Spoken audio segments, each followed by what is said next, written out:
नमस्कार दोस्तों, स्वागत है आपका अपने YouTube channel marathon competition classes पर। आज हम लोग कुछ बेहतरीन क्वेश्चन के साथ में फिर से रूबरू हुए हैं और हम लोग जो पढ़ रहे थे वो पढ़ रहे थे प्रॉफिट एंड लॉस जो कि दूसरा चैप्टर है। हम लोग इससे पहले प्रतिशत पढ़ चुके हैं, ठीक है। और इसमें जो आज का टॉपिक है वो है टॉपिक आज का है जब मूल्य में प्रतिशत कमी या वृद्धि होने पर वस्तु की कुछ मात्रा कम या अधिक मिले, ठीक है। ये 11वां क्लास है, इससे पहले 10 क्लास हो चुके हैं ऐसे ही टॉपिक के साथ में। तो अगर आप लोगों ने अभी तक वो 10 क्लास नहीं करे हुए हैं तो आप जाके वो सारे क्लासेस एक्सेस करिएगा, ठीक है। चलिए देखते हैं आज की सीरीज़ में कौन से प्रश्न रखे गए हैं। तो बढ़ते हैं पहले प्रश्न की ओर। पहला प्रश्न क्या है, कह रहा कुछ पुस्तकों के मूल्य में 40% वृद्धि हो जाने पर मुझे 84 रुपये में पहले से 8 पुस्तकें कम मिली, तद अनुसार प्रत्येक पुस्तक का आरंभिक मूल्य ज्ञात कीजिए, ठीक है। तद अनुसार प्रत्येक पुस्तक का आरंभिक मूल्य ज्ञात कीजिएगा। समझिएगा क्या कह रहा है, कह रहा कुछ पुस्तकों के मूल्य में 40% की वृद्धि हो जाने पर मुझे 84 रुपये में पहले से 8 पुस्तकें कम मिलती हैं। यानी कि एक व्यक्ति ने अपना खर्चा निश्चित कर रखा है कि वह पुस्तकों पर कितना खर्चा करेगा, कहा 84 रुपये। और 84 रुपये जब वह खर्च करता है तो पुस्तकों के मूल्य में क्योंकि 40% की वृद्धि हो गई है इसलिए पहले से 8 पुस्तकें कम मिली हैं। इसका मतलब ये है कि 40% मूल्य वृद्धि होने से, इसका मतलब क्या है, इसका मतलब है कि 40% मूल्य वृद्धि होने से मूल्य में इतने की वृद्धि होगी जो 8 पुस्तकों के मूल्य के बराबर रही होगी।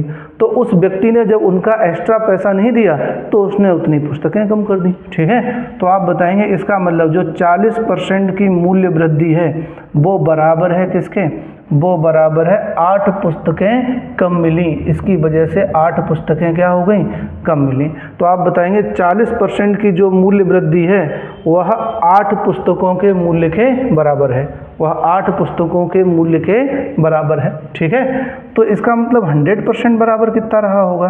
तो आप बताएंगे जिस परसेंट के बराबर दिया होता है उससे क्या करते हैं, उससे करते हैं भाग, 8 में भाग दे देते हैं कितने से, 40 से। और हमें 100% बराबर निकालना है तो 100 से कर देते हैं गुणा। बस इसे हल कर लो, इसे हल कर लो तो 8 से ये कट गया 5 बार में, 5 से ये कट गया आपका 20 बार में।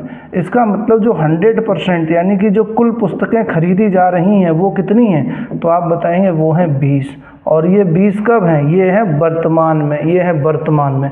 आपसे क्या पूछ रहा है, प्रत्येक पुस्तक का आरंभिक मूल्य ज्ञात कीजिए। आरंभिक मतलब पहले वाला, तो पहले वो कितनी पुस्तकें खरीदता था। तो आप बताएंगे अब 8 कम मिल रही हैं, 8 कम मिल रही हैं। और जब 8 कम मिल रही हैं तब कितनी है, 20। तो पहले कितनी मिलती होंगी, तो पहले मिलती होंगी 28। पहले कितनी मिलती होंगी, 28। तो इसका मतलब प्रत्येक पुस्तक का आरंभिक मूल्य क्या था, तो आप बताएंगे आरंभिक मूल्य, ठीक है।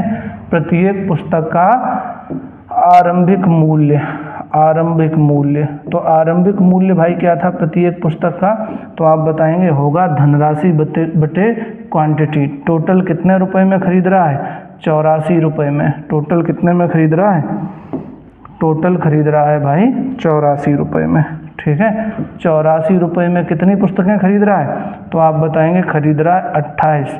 तो इसका मतलब उसका प्रारंभिक मूल्य क्या रहा होगा, इससे इसे काट दो, देखो कितनी बार में कट गया, 28 तियां 84 यानी कि 3 बार में।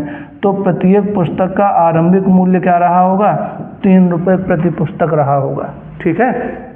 अगर हमसे ये पूछता कि मूल्य जो कम हुआ है 40% उसके बाद प्रत्येक पुस्तक का मूल्य क्या होगा, ठीक है, तो हम बना रहे होते नया मूल्य, ठीक है। नया मूल्य क्या होगा, हालांकि पूछा नहीं गया है लेकिन मैं बता देता हूँ नया मूल्य क्या होगा। तो आप बताएंगे नया मूल्य होगा 84 पुस्तकें खरीदी जा रही, 84 रुपये में खरीदी जा रही कितनी पुस्तकें, तो आप बताएंगे 20 पुस्तकें कितनी खरीदी जा रही हैं, 20। तब हम भाग दे रहे होते कितने से, तब हम भाग दे रहे होते, अरे भाई मच्छर आ गया, तब हम लोग भाग दे रहे होते कितने से, 1 मिनट, ठीक है। हम भाग दे रहे होते 20 से, तो 20 से इसमें भाग दे दो, देखो 2 से भाग दे दो तो कितना आ जाएगा 4.2, ठीक है। 20 से भाग देंगे तो कितना आ जाएगा 4.2 रुपये। तो 40% मूल्य कमी होने से पहले वस्तु का मूल्य 3 रुपये से ज़्यादा रहा होगा और वो ज़्यादा कितना होगा, वो होगा 4 रुपया 20 पैसा, ठीक है। तो अगर आपसे पूछता है बताइएगा उसका नया मूल्य क्या होगा, या प्रतिशत वृद्धि होने से पहले, है ना, प्रतिशत वृद्धि होने के बाद, प्रतिशत वृद्धि होने के बाद वस्तु का मूल्य क्या है, तो आप बताएंगे 4 रुपये 20 पैसे। और प्रतिशत वृद्धि होने से पहले वस्तु का मूल्य क्या था, तो आप बताएंगे 3 रुपये प्रति पुस्तक था। ठीक है, ये बात समझ में आई कि नहीं? ठीक है, ये बात समझ में आई कि नहीं? ठीक है, ये नया भाव है। देखो वैसे भी 3 रुपये का अगर 40% निकाल के इसमें जोड़ोगे तो 1 रुपया 20 पैसा आएगा और हो जाएगा 4 रुपये 20 पैसे। ठीक, चलिए बढ़ते हैं अगले प्रश्न की ओर। तो इसका राइट आंसर क्या हुआ? इसका राइट आंसर हुआ बी, यानी कि 3 रुपये। ठीक है, चलो बढ़ते हैं अगले प्रश्न की ओर। अगला प्रश्न क्या है? कह रहा एक वस्तु की कीमत में 10% की कमी हो जाने पर एक व्यक्ति 225 रुपये में उस वस्तु को, या उस वस्तु की 25 किलोग्राम, उस वस्तु को 25 किलोग्राम ज़्यादा खरीद सकता है। तदनुसार उस वस्तु की मूल कीमत प्रति किलोग्राम कितनी थी? मूल कीमत प्रति किलोग्राम कितनी थी, यानी कि पुराना भाव आपसे पूछा गया। अब देखो क्वेश्चन में क्या कह रहा है? कह रहा है एक वस्तु की कीमत में 10% की कमी हो जाने पर, तो आप बताएंगे वस्तु के मूल्य में कमी हुई है 10% की, जिसकी वजह से मात्रा में क्या परिवर्तन हुआ है? कह रहा है एक व्यक्ति 225 रुपये में उस वस्तु को 25 किलोग्राम ज़्यादा खरीद सकता है। कितना ज़्यादा खरीद सकता है? 25 किलोग्राम ज़्यादा खरीद सकता है। तो बराबर ये 10% की जो मूल्य वृद्धि है वह 25 किलोग्राम मात्रा के मूल्य के बराबर रही होगी। ठीक है, तो फिर 100% बराबर क्या होगा? तो 100% बराबर क्या होगा? 100% बराबर हो जाएगा 250। कैसे हो जाएगा? तो देखो 10 का जो 100% है वो इसका 10 गुना है, तो इसका मान भी इसका 10 गुना होगा। तो 25 का 10 गुना कितना हो जाएगा? 250 किलोग्राम, यानी कि वस्तु की वह अब कितनी मात्रा खरीदता है? 250 किलोग्राम। आपसे क्या पूछ रहा है? आपसे पूछ रहा है उस वस्तु की मूल कीमत प्रति किलोग्राम क्या थी? मूल कीमत। तो वास्तव में वह कितना खरीदता था? तो आप बताएंगे मूल्य में कमी होने की वजह से 25 किलोग्राम ज़्यादा खरीद लेता है। तो पहले कितना खरीदता होगा? 25 किलोग्राम कम, यानी कि कितना खरीदता होगा? 225 किलोग्राम खरीदता होगा। ठीक है, मूल्य वृद्धि से मूल्य में कमी होने से पहले वो खरीदता था 225 किलोग्राम। तो इसका मूल्य क्या रहा होगा? मूल्य होता है धनराशि बटे क्वांटिटी। 225 रुपये में खरीदता था कितना? 225 किलो ही खरीदता था। तो इसका मतलब वस्तु का मूल्य क्या रहा होगा? 1 रुपये प्रति किलोग्राम। वस्तु का पुराना मूल्य क्या रहा होगा? 1 रुपये प्रति किलोग्राम। बस, तो आपका आंसर क्या रहा? ए। इसमें भी अगर आपसे पूछता उसका नया भाव क्या होगा, तो नया भाव क्या होता? तो हम लोग 250 से भाग दे रहे होते किसमें? 125 में। ठीक है, क्योंकि नई जो मात्रा है वो पहले से 25 किलोग्राम ज़्यादा है। पहले खरीदता था कितना? 225 किलोग्राम, अब खरीदता है कितना? 250 किलोग्राम। ठीक, तो इसमें राइट आंसर क्या बना? ए। चलिए बढ़ते हैं अगले प्रश्न की ओर। अगला प्रश्न क्या है? कह रहा गेहूं के मूल्य में 10% की कमी होने पर एक व्यक्ति 1 रुपये में 50 ग्राम गेहूं अधिक खरीद सकता है। तद अनुसार उस कमी से पहले 1 रुपये में कितना गेहूं खरीदा जा सकता था? 1 रुपये में कितना गेहूं खरीदा जा सकता था? तो देखो भाई, कह रहा मूल्य में 10% की कमी होती है तो एक व्यक्ति कितनी अधिक मात्रा खरीद लेता है?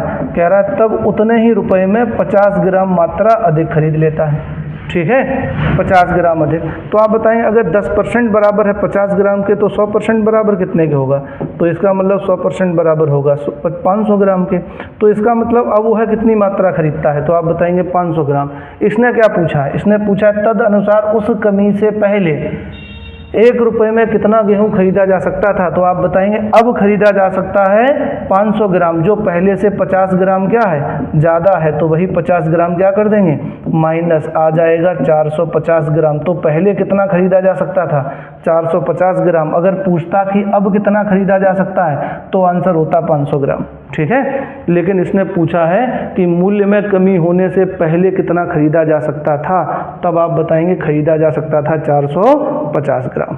ठीक है, अपेक्षा है कि ये आपको समझ में आ रहा होगा बहुत आराम से, ठीक है। समझना क्या है, देखो मूल बेसिक इसका ये है कि जो मूल्य में परिवर्तन है वो मात्रा में परिवर्तन के बराबर होगा। जो मूल्य में परिवर्तन होगा वो मात्रा में परिवर्तन के बराबर होगा। अगर मूल्य कम होगा तो मात्रा ज़्यादा मिलेगी, और अगर मूल्य ज़्यादा होगा तो मात्रा उसी अनुपात में कम हो जाएगी, ठीक है। बस, तो जैसे इसने कहा कि मूल्य में 10% की कमी होने पर 50 ग्राम क्या मिलता है, ज़्यादा, तो 10% बराबर 50 ग्राम, तो 100% बराबर कितना होगा, तो आप बताएंगे 500 ग्राम। लेकिन ये 500 ग्राम कौन सा होगा, तो आप बताएंगे नई मात्रा का होगा। ये 500 ग्राम कौन सा होगा, नई मात्रा होगी जो वो वर्तमान में खरीद रहा है। उसने पूछा है कि मूल्य में कमी होने से, मूल्य में क्या है, मूल्य में कमी होने से पहले वो कितना खरीदता था, तो जब मूल्य में कमी नहीं हुई थी तब कितना खरीदता था, तो अब 50 ग्राम ज़्यादा है, वही 50 ग्राम इसमें से कर देंगे कम, तो पहले कितना खरीदता था, 450 ग्राम, ठीक। तो राइट आंसर हो गया 450 ग्राम। चलिए बढ़ते हैं अगले प्रश्न की ओर। अगला प्रश्न क्या है हमारा, कह रहा है चीनी की कीमत में 20% कमी हो जाने पर श्री भद्र 320 रुपये में 5 किलोग्राम चीनी ज़्यादा खरीद लेते हैं, तदनुसार चीनी की मूल कीमत प्रति किलोग्राम कितनी है। चीनी की मूल कीमत प्रति किलोग्राम कितनी है, समझिएगा। चीनी की कीमत में कमी हुई है, कितने की, 20% की, तो मूल्य में 20% की हो रही है कमी, जिसकी वजह से मात्रा क्या मिलेगी, ज़्यादा। कितनी ज़्यादा मिलेगी, तो आप बताएंगे 5 किलोग्राम ज़्यादा मिलती है, ठीक है। तो अगर 20% बराबर 5 किलोग्राम, तो फिर 100% बराबर कितना होगा। अब देखो 100 20 का 5 गुना है, तो इसका मान भी 5 का 5 गुना होगा, यानी कि कितना होगा, 25 किलोग्राम। तो नई मात्रा कितनी हो गई, 25 किलोग्राम। ये कह रहा तद अनुसार चीनी की मूल कीमत प्रति किलोग्राम कितनी थी, तो अब खरीदता है 25 किलोग्राम, तो पहले कितना खरीदता होगा, 5 किलोग्राम कम, कितना खरीदता होगा, 20 किलोग्राम, है ना। तो इसकी कीमत क्या रही होगी, मूल कीमत, है ना। तो आप बताएंगे मूल कीमत, मूल कीमत क्या रही होगी भाई, तो आप बताएंगे मूल कीमत रही होगी 320 रुपये में खरीदता था, कितना, 20 किलो, तो मूल कीमत क्या आ गई, आप बताएंगे 16 रुपये। मूल कीमत आ गई 16 रुपये प्रति किलोग्राम, मूल कीमत आ गई 16 रुपये प्रति किलोग्राम, यानी कि राइट ऑप्शन क्या हो गया, सी। समझ में आया, बहुत आसान है, इसके लिए कोई बहुत बड़ा लॉजिक नहीं है। बहुत आसान है कि जो मूल्य में परिवर्तन है वह मात्रा में परिवर्तन के बराबर होगा, ठीक है।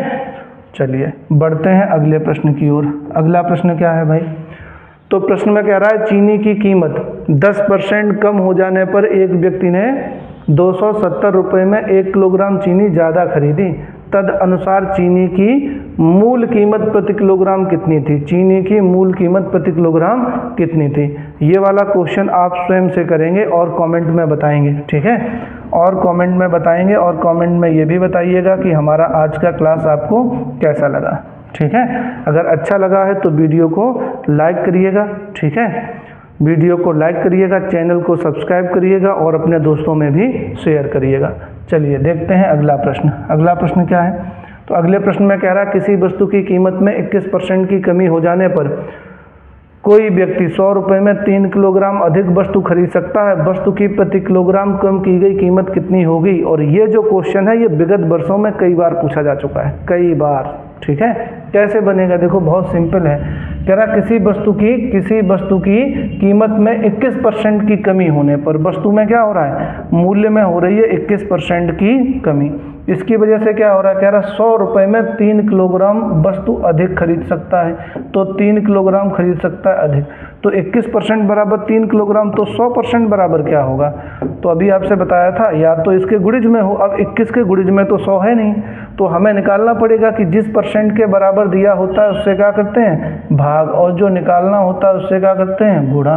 तो ये इससे कट गया 7 बार में, यानी कि जो 100% की वैल्यू आई है, जो टोटल मात्रा अब वह खरीद रहा है वो कितनी है, तो वो है 100/7 किलोग्राम। अब इसे काटना नहीं, इतना ही लिखा रहने देना, 100/7 किलोग्राम। हमसे क्या पूछा है, वस्तु की प्रति किलोग्राम कम की गई कीमत क्या है। कम की गई कीमत का मतलब क्या पूछ रहा है, नया मूल्य पूछ रहा है। और नया मूल्य कैसे निकलेगा, नई मात्रा से।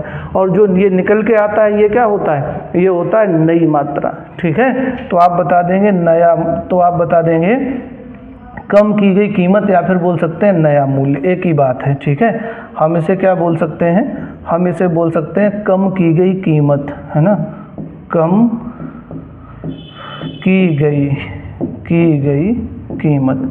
कम की गई कीमत बोल सकते हैं या हम इसी को बोल सकते हैं नया भाव या नया मूल्य। ठीक है, नया भाव या फिर नया मूल्य। ठीक है, नया मूल्य क्या होगा भाई? नया मूल्य तो आप बताएंगे होता है रुपए बटे मात्रा। कितने रुपए में खरीद रहा है? कहेंगे 100 रुपये में। कितना खरीद रहा है? तो आप बताएंगे 100 बटे 7 किलोग्राम। ठीक है, यही तो था 100 बटे 7 किलोग्राम। तो 7 तीसरी संख्या, इसका ऊपर गुणा हो जाएगा तो ये हो जाएगा 100 इंटू 7 बटे क्या हो जाएगा 100। 100 से 100 क्या हो गया? एक बार में कट गया और राइट आंसर क्या आ गया? 7 रुपये प्रति किलोग्राम, यानी कि नई कीमत क्या होगी? 7 रुपये प्रति किलोग्राम होगी। ठीक है, हालांकि ऑप्शन में दिया नहीं गया है, इसका मतलब ऑप्शन क्या है? गलत है। कहीं मिस प्रिंट हुआ होगा, कहीं पर आप एक जगह लिख लीजिएगा। ठीक है, कोई एक ऑप्शन मान लीजिएगा या आप अलग से ही लिख लीजिएगा। क्या आएगा? 7 रुपये प्रति किलोग्राम। यही क्या हो गया आपका राइट आंसर। ठीक है, तो ये थे आज की श्रृंखला के कुछ प्रश्न जो एकदम बेसिक कॉन्सेप्ट से बने हुए हैं। और इसका बेसिक कॉन्सेप्ट क्या है कि जो मूल्य में परिवर्तन होता है वह मात्रा में परिवर्तन के बराबर होता है, या जो मात्रा में परिवर्तन है वह मूल्य में परिवर्तन के बराबर होता है। वहीं से हम लोगों को पहले 100% बराबर निकाल लेना है ताकि हमें कुल मात्रा पता लग जाए। और ये कुल मात्रा कौन सी होगी?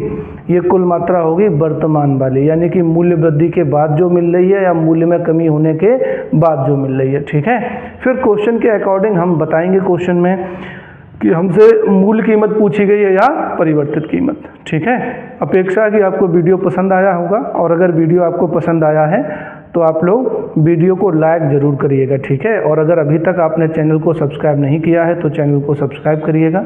ठीक है, मिलते हैं ऐसे ही कुछ बेहतरीन कॉन्सेप्ट के साथ में और नए क्वेश्चंस के साथ में। तब तक के लिए आप सभी लोगों को जय हिंद। ठीक है, ख्याल रखिएगा दोस्तों अपना।